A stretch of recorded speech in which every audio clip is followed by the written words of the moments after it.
जो जिद्दी है वही जीतेगा। इस दुनिया में कुछ ऐसे लोग हैं जो चाहते हैं कि हमें पवित्र स्त्री मिल जाए, हम किसी ऐसी लड़की से शादी कर लें जिसका कभी कोई बॉयफ्रेंड ना बना हो, जिसको कभी किसी ने डेट ना करा हो, जो किसी की गर्लफ्रेंड ना हो, मेरी पहली गर्लफ्रेंड बने और मुझसे शादी कर ले।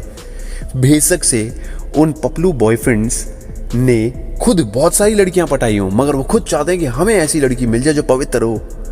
ऐसी सोच, ऐसी धारणा आपको सिर्फ पीछे खींचती है, आपको कभी आगे नहीं बढ़ने देती, कभी जिंदगी में उन्नति नहीं पाने देती। क्यों? उसके पीछे रीजन बताऊंगा। दोस्तों, इस मोटिवेशन वीडियो को लाइक करना बिल्कुल मत भूलना और वीडियो को पूरा देखना, चैनल को सब्सक्राइब कर लेना। दोस्तों, चाणक्य नीति में कई सारी चीजें लिखी हैं जो पवित्र स्त्री के बारे में बताई हूं, और बहुत से लोग इसको बहुत गलत तरीके से लेते हैं, जो कि एक्चुअली में ऐसा नहीं है। चाणक्य जी ने बहुत सारी चीजें व्यवहार से रिलेटेड बताई हैं, इंसान की फितरत से रिलेटेड बनाई है, इंसान के नेचर से रिलेटेड बताई हैं, और यही मैं आज आपको बताऊंगा। दोस्तों, एक कर्ण नाम का लड़का था। वो अक्सर सोचता था कि मेरे को किसी ऐसी लड़की से शादी करनी है जिसका कभी कोई बॉयफ्रेंड ना बना हो, जिसको कभी किसी ने डेट ना करा हो, जिसके साथ कभी भी कोई घूमा ना हो, जिसको ज्यादा घर से निकलने ना दिया जाता हो। ऐसी लड़की से शादी करनी है। कई सारी लड़कियों से मिला हो, किसी ने बोला मेरा तो बॉयफ्रेंड रह चुका है, किसी ने बोला मेरे साथ तो ये मेरे इतने बॉयफ्रेंड रह चुके हैं, किसी ने बोला नहीं रहे, किसी ने कुछ, सबने बहुत सारी चीजें बोली। मगर एक लड़की उसको ऐसी मिली जिसने उससे बोला कि तुम्हारी कितनी गर्लफ्रेंड है? तो उसने कहा मेरी तो आज तक कोई नहीं है, मैं भी यही चाहता हूँ कि मेरी बीवी की भी कोई एक भी ना हो। तो उस लड़की ने कहा हाँ, मेरी तो कोई नहीं है, मेरा तो आज तक कभी कोई बॉयफ्रेंड नहीं बना।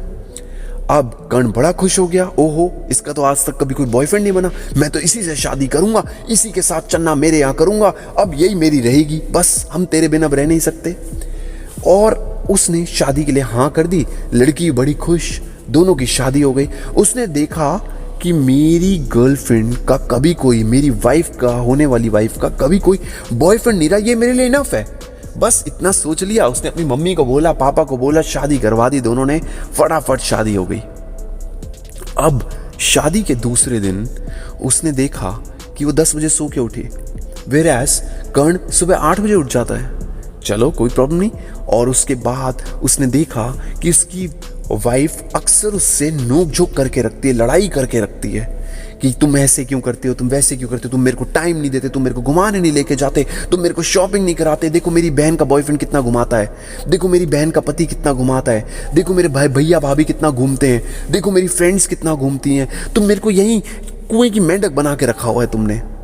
अब कर्ण परेशान, क्या करूं? एक दिन घुमा के लाया, 2 दिन घुमा के लाया, रोज ऑफिस के बाद घुमा के लाया, मगर एक चीज का सुकून था कि मेरी स्त्री जिससे मैंने शादी करी है वो पवित्र है। इस चीज की खुशी बरकरार थी और इसी खुशी के साथ वो बहुत खुश था। चलो ये खुशी तो है, इस खुशी में तो हूं मैं, कोई दिक्कत नहीं। वक्त बीतता रहा और दिन बीतते गए। धीरे धीरे वो लड़ाइयाँ, समस्या, गुस्सा बढ़ता गया और बढ़ता गया। अब ऐसे में वो बहुत परेशान रहने लगा। जितना मर्जी टेंशन में आ गया कि भाई मैं क्या करूं, कैसे अपनी लाइफ को सही करूं, इतना लड़ाई झगड़ा हो रहा है, मैं करूं तो करूं क्या। एक दिन रात को वो अपनी वाइफ से कमरे में गया और उसने देखा उसकी वाइफ किससे बात कर रही है। उसने दोबारा पूछा नहीं क्या कर रहा है क्या नहीं, और उसने उसके बाद कॉल रिकॉर्ड चेक करी और उसे पता लगा कि वो अपने एक्स से बात कर रही थी। उसने कॉल रिकॉर्डिंग में सुना, उसने बेशक से उसे बोल दिया उसकी वाइफ ने कि मेरे को अब तुमसे बात नहीं करनी, मैंने शादी कर लिया, मेरे को दोबारा फ़ोन मत करना, हमारे बीच में सब कुछ खत्म हो चुका है। ये बोलकर उसने फ़ोन काट दिया। अब ऐसे में कर्ण बहुत परेशान, भाई ये तो मेरे को कहती है इसका कभी कोई बॉयफ्रेंड नहीं है, इसने मुझसे, इसका मतलब मुझसे झूठ बोला। उसने अपनी वाइफ को बुलाया, बोला तुमने ये वो ये, उसने कहा नहीं मैंने नहीं। फिर उसने कैसे ना कैसे करके कर्ण को कन्विंस कर लिया और कन्विंस हो गया वो। दोस्तों, कहानी का शीर्षक बड़ा सरल है कि जिंदगी में आप कभी ऐसी चीज़ों पे कभी भी मत पूछिए कि तुम्हारे कितने बॉयफ्रेंड है कितने नहीं है। ये सवाल ही गलत है। सवाल होने चाहिए क्या तुम्हारा नेचर है, क्या तुम अपने मम्मी पापा को प्यार करती हो, क्या तुम मेरे साथ कम पैसों में भी गुजारा कर लोगी, क्या तुम बुरे वक्त में मेरा साथ निभाओगी, क्या तुम मेरी मम्मी अगर कल भी तबीयत खराब होगी तो उनका ख्याल रखोगी, क्या तुम परिवार के साथ रहोगी, क्या तुम मुझे कभी धोखा तो नहीं दोगी, क्या तुम मेरे साथ जिंदगी भर रहोगी, क्या हमारे बच्चे खुश रहेंगे। सवाल जो होने चाहिए थे वो सवाल तो पूछे नहीं, इधर उधर की बातें पूछ ली कर्ण। आज भी दरवाज़ा बंद करके अपनी वाइफ के साथ रोज़ ऑफिस से आने के बाद लड़ाई करता है। और ये बहुत से लोगों का काम है। दोस्तों, अगर ज़िंदगी में आपको आगे बढ़ना है तो अपनी लाइफ में अपने दिमाग का इस्तेमाल करना है। अपने दिमाग को कभी भी घुटनों में नहीं रखना। इसके बाद मैं आपको बताऊंगा चाणक्य नीति में क्या लिखा है। दोस्तों, ये आज के दिन में भी अप्लाई होता है। कभी आप किसी से शादी करने जाएं तो आपको उसका नेचर देखना चाहिए, आपको उस इंसान की फितरत देखनी चाहिए। जो कहती है वो ऐसी स्त्री जो कभी घर की दहलीज ना लागे।